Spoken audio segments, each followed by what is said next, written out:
Olá, amigos, sejam bem-vindos a mais um vídeo do meu canal. Eu sou o Lucas Knaip e vamos falar sobre o Internacional que venceu o Corinthians por 2-1 e chega no momento à oitava posição. Reagiu um pouco tarde no Brasileirão, mas reagiu e deixa o campeonato com uma boa impressão, pelo menos. Acho que isso aí para dar um pouco de motivação para o próximo ano. O Kudê finalmente conseguindo colocar as ideias dele no clube, o time jogando melhor. Antes parecia concentrar mais os esforços na Libertadores. A meu ver, jogou melhor do que o Fluminense nos dois jogos, mas não aproveitou as oportunidades diferente do clube carioca. Teve tudo para matar o jogo no jogo de volta, classificar a final. A meu ver, seria grande favorito contra aquele Boca Juniors fedorento na final, mas acabou ali que a bola pune, né? Não dá para perder tantas chances assim e não ser punido num jogo em que tem tanta coisa em disputa, né? E assim, voltou pro Brasileirão e desde então o time vem somando seus pontos, vem conseguindo seus resultados, deu um tropeço ali, mas de qualquer maneira volta para os 10 primeiros, tá ali em oitavo lugar. Há tempos atrás, esse lugarzinho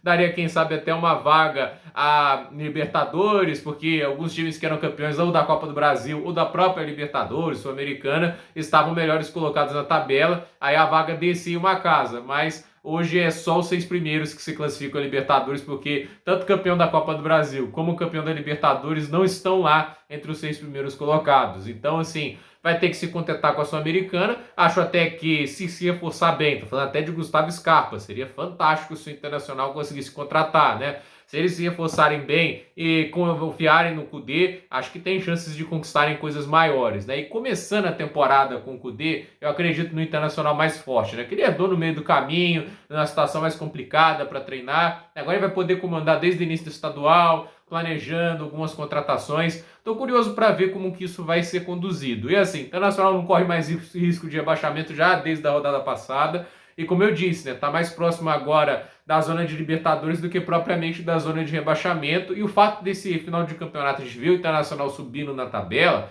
é aquele negócio que eu disse, cria expectativas para o que pode ser o próximo ano, porque o elenco tem qualidade, tem Ener Valencia, tem Alan Patrick, o Wanderson jogou muito bem, então assim, tem bons jogadores. Se conseguir aparar as arestas, tapar os buracos que o time tem, o time pode competir bastante. Eu acredito assim que se fizer as movimentações certas no mercado, pode ser um time que dispute o título ano que vem se o nível dos líderes se manter, né? Porque assim, nada indica que a gente vai ter um nível mais alto, né, dos líderes, a não ser que o Tite acerte a mão mesmo, né? Eu não sei se ele vai acertar a este ponto de fazer o Flamengo campeão com 80 pontos, não acho que é para tanto, não acho ele bom a esse ponto, não acho ele o Jorge Jesus. E assim, Palmeiras não deve ter Abel Ferreira, e mesmo com o Abel tá aí sofrendo para passar dos 70 pontos. Atlético com o Filipão também não acho que vai somar 80, 90 pontos. Então, vamos ver o que vai acontecer, né? Parece assim que time que for bem treinado, bem conduzido, pode competir. Então, a ver o que vai acontecer na próxima temporada internacional. E o Corinthians,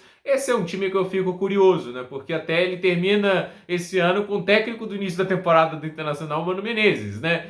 E assim, eu não sei o que esperar. Eles também estão pensando em reestruturação. E, sinceramente, assim, alguns surpreendem. O Romero tem jogado super bem, melhorou muito sob o comando do Mano Menezes. Não vai ter Renato Augusto na próxima temporada, o que tudo indica, né? O Corinthians não pretende renovar o contrato, pelo que dizem os rumores iniciais.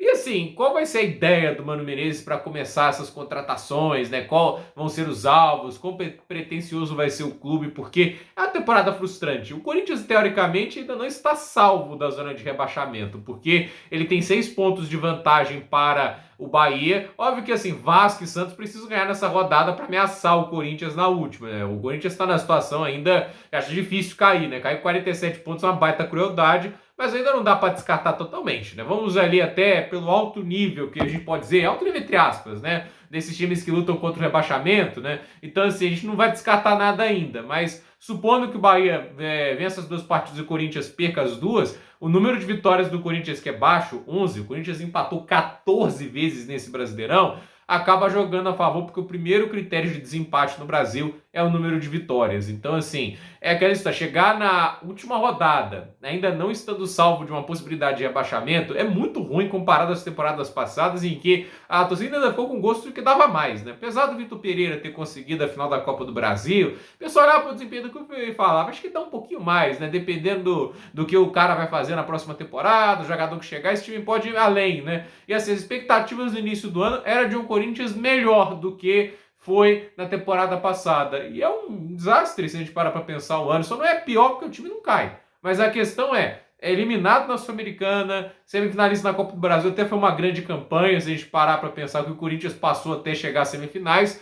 E assim, o Brasileirão na parte de baixo da tabela o tempo inteiro. O Corinthians em nenhum momento brigou lá em cima. E isso aí eu acho que é inaceitável para o elenco que tem. O elenco do Corinthians pode anunciar oitava maravilha do mundo, mas também não é para brigar contra rebaixamento do campeonato inteiro, entende? O Corinthians quase sempre ali na borda do envelope, como podemos dizer assim, quando fala de zona de rebaixamento. E assim, os rivais, na maioria das vezes, lá na frente, né? São Paulo, nem tanto, né? Mas ganha a Copa do Brasil, tá na Libertadores, né? Palmeiras lá em cima, o Santos, que eu acho que é um time que fez companhia ao Corinthians. Mas se a gente parar para pensar, até o Santos chegou a ter uns momentinhos um pouquinho mais à frente, né? Mas afundou mais também no segundo turno, há de se dizer isso. Então, a ver o que vai acontecer também pro Corinthians na próxima temporada. Esse é um clube que eu tenho indiferença. Não dá para cravar que vai ser pior, mas também não dá para cravar que vai ser melhor, né? É diferente assim o que a gente vê do Corinthians, porque dinheiro até tem para fazer boas movimentações do mercado. É um clube que fatura perto da casa de 800 milhões de reais. Se souber fazer o orçamento direitinho, dá para começar a pagar a dívida, os juros certinhos. A dívida parou de crescer, isso já é uma conquista. Então, assim, se fizer tudo certinho, dá para arrumar um espaço para trazer reforços, dar uma melhorada no time. Mas tem que fazer tudo certinho. Então, vamos ver se essa nova gestão também, a nova presidência do Corinthians, muda um pouco na questão de estrutura e da maneira de pensar futebol. A possível vinda do Rodrigo Caetano, talvez uma tentativa até de profissionalizar essa questão da direção de futebol. Gente, por esse vídeo é isso. Dúvida nos comentários, deixe seu like, se inscreva no canal, compartilhe esse vídeo e até o próximo vídeo.